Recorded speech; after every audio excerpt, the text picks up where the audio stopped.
In the latter third of the masterful tale of self-destruction and redemption that is 1994's The Downward Spiral, Reptile, a 6-minute long fusion of doom and industrial metal, featuring a sample taken from Ridley Scott's Alien, illustrates a moment of clarity for the unnamed main character of the album. Tell me who you walk with, and I'll tell you who you are. You may have heard from your elders. If you walk with the impure and the damned, what man does it make you? The third to last track of the album portrays the wretchedness of the protagonist's company with biblical weight, laced in the aesthetics of body horror. There's a comparison to be made between the first and third verses of Leonard Cohen's Suzanne and the first verse of Reptile. Structurally, there isn't much difference in between the way in which Cohen describes the mundane acts of the woman he's in love with, bringing him tea and oranges that come all the way from China, dressing herself in Salvation Army rags and feathers, and the way Reznor observes the ways of his own lover, leaving a trail of honey to show just where she's been, the seed of 1,000 others.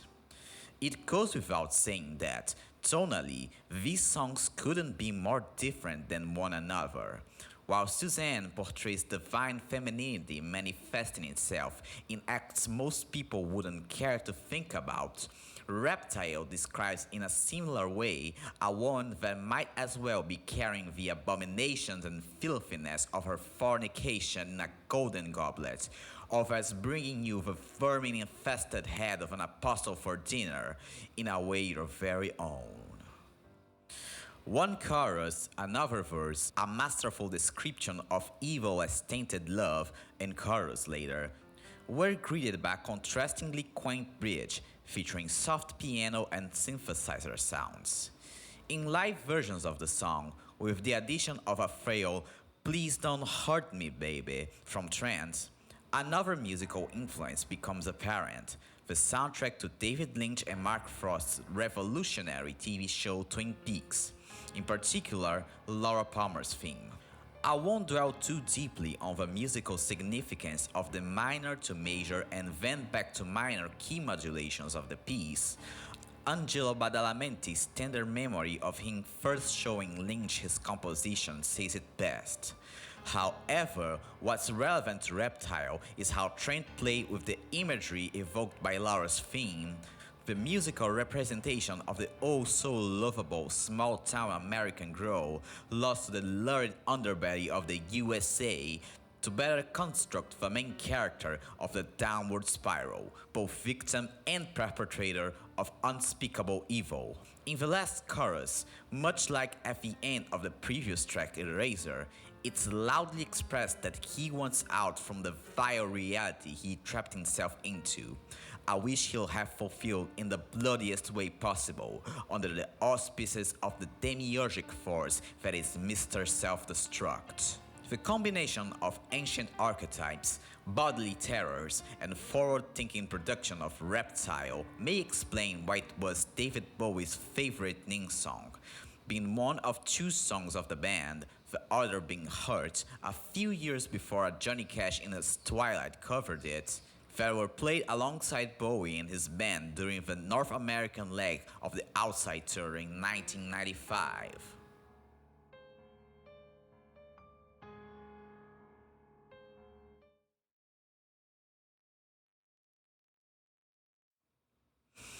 If a downward spiral was Trent's way of postulating what rock bottom would look like for him, the diaristic double album The Fragile is a chronic of the depths he'd reached in the aftermath of the blockbuster success of the spiral.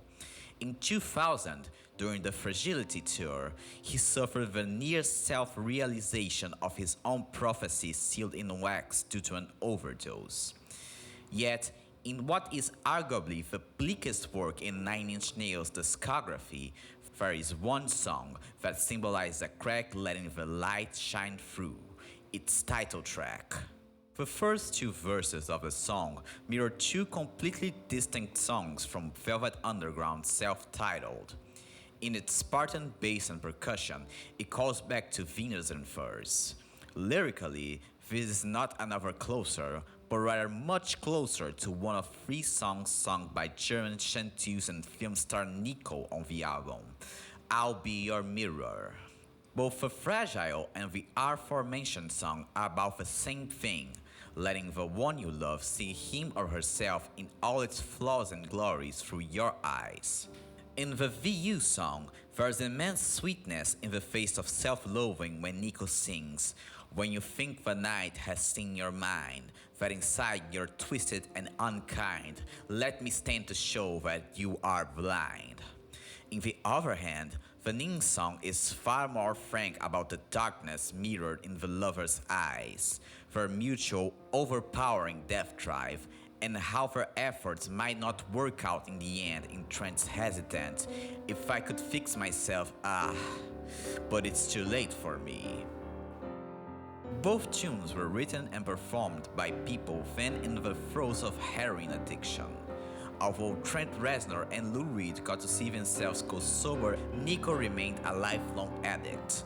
In 1988, just when she was getting clean, she suffered a fatal bike accident in Ibiza. Her health, finances, and notorious beauty fragilized by years of substance abuse. When we put these biographies into the fold, the tragic hidden similarities between these songs become more apparent. The Strawberry Fields Forever inspired bridge of the tune reads like an escape plan for the lovers, similar to a recently enriched Jesse and Jane in the 2nd season of Breaking Bad.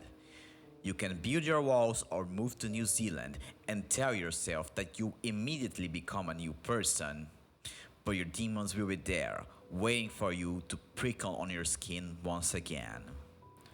The simple, yet very effective guitar solo and a phonic last chorus sounds like an unshielding of any and all considerations about your own frail, wretched condition. All because there's someone that makes you want to be greater than who you are, even if you are ill-equipped to take care of your own self first. Simply, it's something you have to do.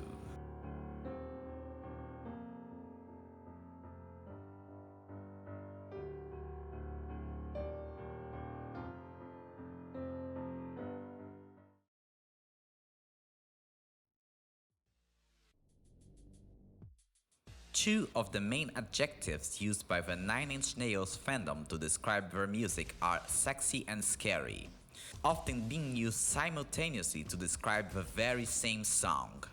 Localized in the middle of the richly world-built conceptual album that is Year Zero, lies what I argue is simultaneously the sexiest and scariest song in all of Trent Reznor and Atticus Ross's output, Vessel.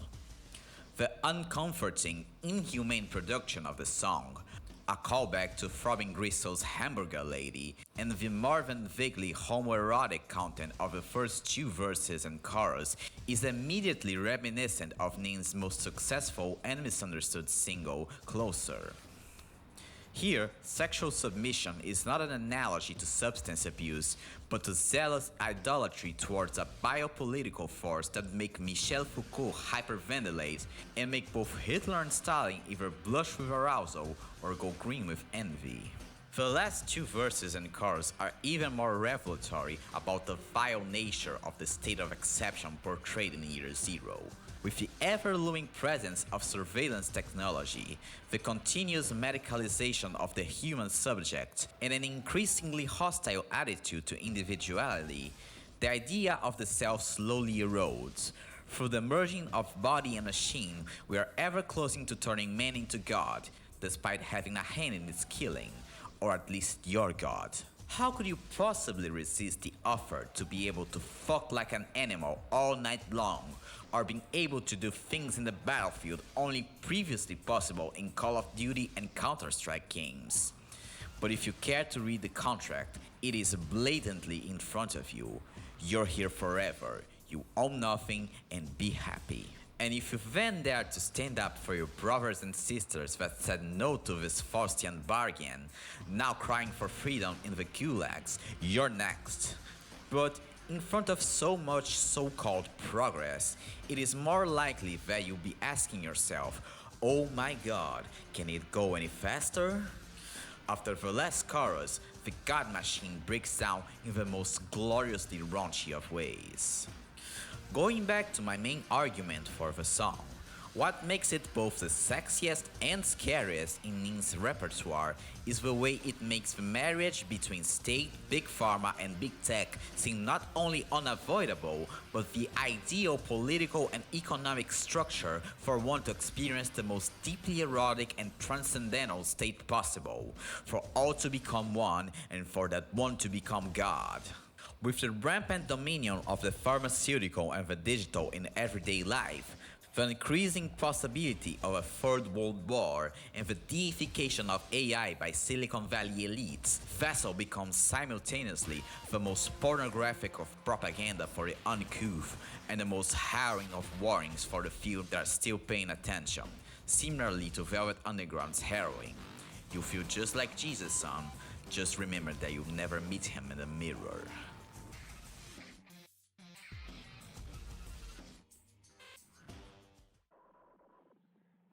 When contacted with the offer to make a song for Twin Peaks The Return, a return prophesied by the character of Laura Palmer and punctually manifested on the TV screen 25 years later, Trent and Atticus presented an early version of the song that ended up on the Add Violence EP. David Lynch rejected it, deeming it not aggressive or ugly enough. All that he wanted was something that would make his hair stand on the end. From this challenging task, one of the darkest songs imaginable, even for Nine Inch Nails standards, was born. On the episode of the Netflix series Song Exploder in which he talked about the genesis of Hurt, Reznor briefly talked about how the sound design in David Lynch's films and the sensation of discomfort it evokes was an influence for the sound of the downward spiral.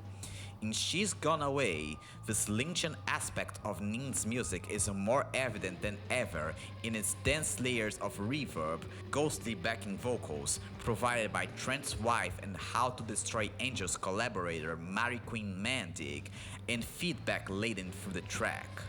This repulsive, yet finely crafted sonic miasma is perfect for the descriptions of rot and decay of the song's lyrics, very attuned to the imagery and themes of The Return.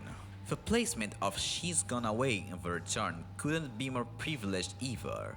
The 8th episode of the series is something that defies every single cinematic convention imaginable to turn any and all possibility of fan service into dust.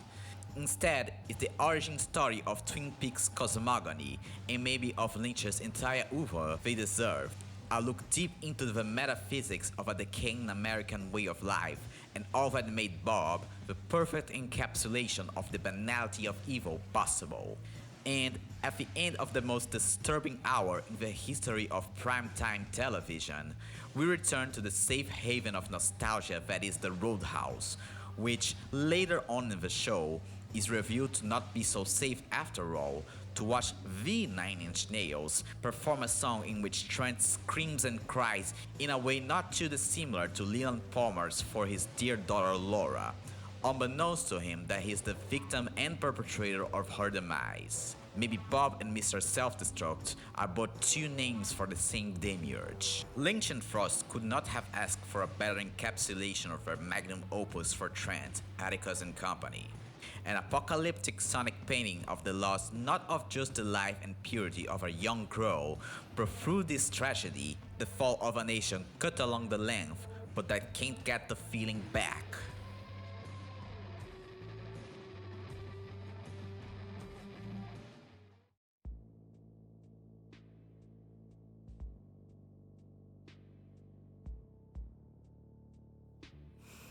If you're wondering what was the song rejected from the soundtrack of The Return, the answer couldn't be more sadly ironic. For those who are not aware about the importance, artistic, career-wise and personal, of David Bowie to Trent Reznor, From taking his band as an opening act to the American leg of the Dissonance tour, to letting him produce I'm Afraid of Americans and co-star in its music video, to even giving him advice on getting sober, one could argue that Bowie was like a secondary father figure to Trent. I can only imagine how heartbroken both of them were when, for whatever reason, Trent couldn't attend Bowie's 50th birthday concert in Madison Square Garden, leaving backing duties for I'm Afraid of Americans to Sonic Youth instead. In This Isn't the Place, Nin's most elegiac piece since The Great Below, the slow build of sweating synthesizers, moaning voices, and reverb sounds like the wailing of 1,000 children, biological, adopted, and symbolic, over the coffin of his lost father/paternal figure as he ascends into the pantheon of great artists he channeled through his life. Now it's their responsibility to channel his spirit, to keep it alive. At the calm down of that sad, yet rapturous crescendo, Trent sings I Thought We Had More Time in the same way Beth Gibbons sings How Can It Feel This Wrong in Portishead's Roads, somewhere between complete emotional surrender and the catatonia that comes with the announcing of a loved one's sudden passing through the phone. 10 years after the loss of Bowie and 1 year after the death of Lynch, in both cases dangerously close to their birthdays, this song stands as one of the most arrestingly beautiful and honest descriptions of grief ever put to tape. May the spirits of all the greats that are no longer with us find their way home. May they shine on through us all against the existential crisis we face. We only have so much time.